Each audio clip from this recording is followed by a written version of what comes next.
नमस्कार दोस्तों, आज मैं आपको रविवार की व्रत कथा सुना रहा हूँ। प्राचीन काल की बात है। एक गांव में एक ब्राह्मण रहता था।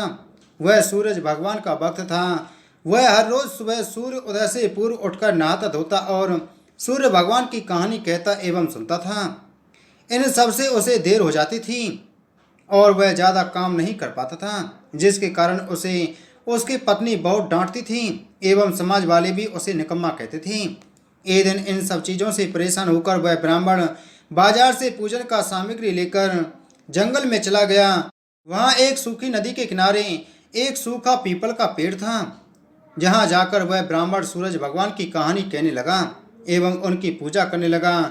पूजा खत्म होने के बाद वह नदी से जल लेकर सूर्य भगवान को समर्पित करने लगा।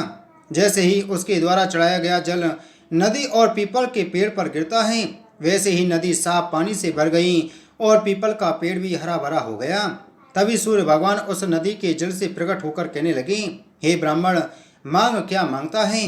ब्राह्मण ने यह सुनकर सोचा कि यह आवाज़ किसी भूत प्रेत की तो नहीं है। तब वह घर जाकर यह सारी बात अपनी पत्नी को बताने लगा।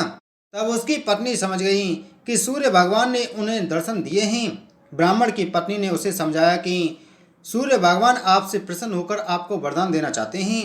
तब ब्राह्मण अपनी पत्नी से कहने लगा, वरदान में क्या मांगूं बताओ। उसकी पत्नी ने कहा, कम शब्दों में जितना हो सके मांग लो। और ब्राह्मण को सूर्य भगवान से यह मांगने को कहने लगी, अपने महल के अंदर सोने के पालने में पोते को दासियों द्वारा खिलाते अपनी आंखों से देख पाऊं। अगले दिन जब वह जंगल में गया और सूर्य भगवान की पूजा और आराधना करने लगा, तभी भगवान सूर्य फिर से प्रकट होकर ब्राह्मण से वरदान मांगने के लिए कहने लगे। तब ब्राह्मण अपनी पत्नी के द्वारा बताए गए शब्दों को सूर्य भगवान से कहने लगा। तब सूर्य भगवान ने यह सुनकर कहा, दिखने में तो तू बहुत भोला भाला लगता है, पर एक ही बार में सब मांग लिया। सूरज भगवान ने कहा, जा तेरी इच्छा पूरी होगी।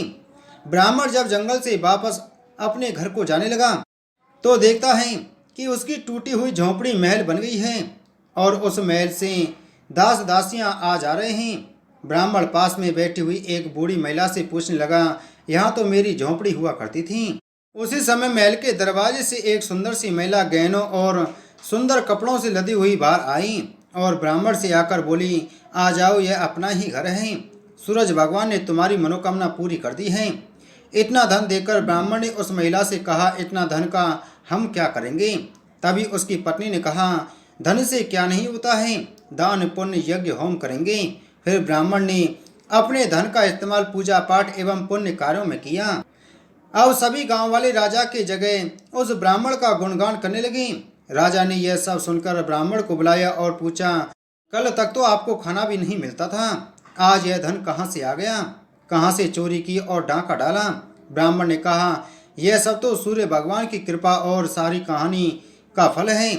राजा भी यह सुनकर उससे सूर्य भगवान की कहानी और आराधना करने लगा, जिससे सूर्य भगवान ने राजा को एक सुंदर सा पुत्र दिया और उसका परिवार सुख से भर गया। इसी तरह जो भक्त सूरज भगवान की कहानी पढ़ता एवं सुनता है और सूर्य भगवान की पूजा करता है, तो भगवान सूर्य उसकी सारी मनोकामनाएं पूर्ण कर देते हैं। बोलो सूर्य भगवान की जय।